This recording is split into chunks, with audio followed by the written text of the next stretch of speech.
Hi, I'm Parente from Golf Laboratories with a speed system tip. Today we're going to discuss something that is referred to as wide, narrow, wide.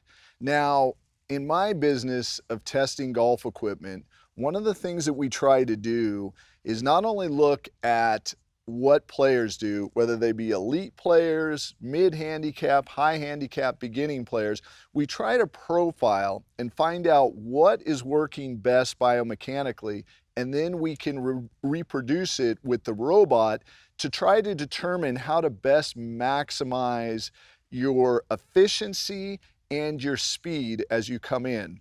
And one of the interesting things that we found is what is referred to as wide, narrow, wide. Now, what do I mean by that?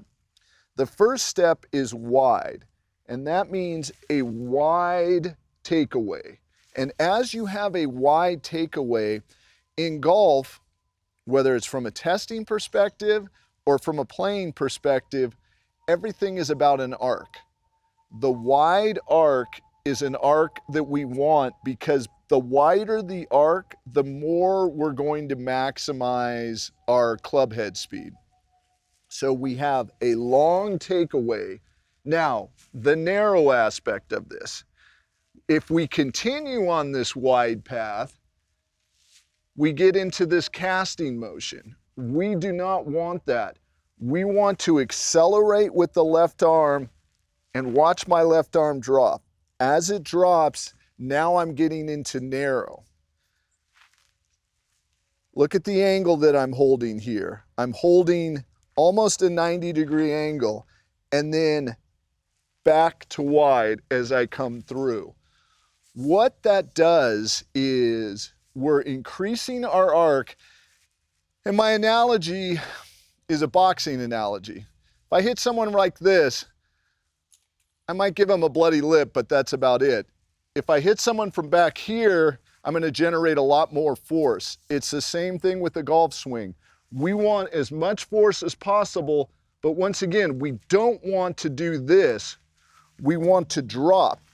And some refer to it as dropping in the slot, but it's a narrowing of the swing.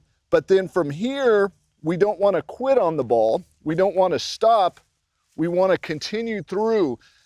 The follow through from a physics standpoint has nothing to do with the golf shot.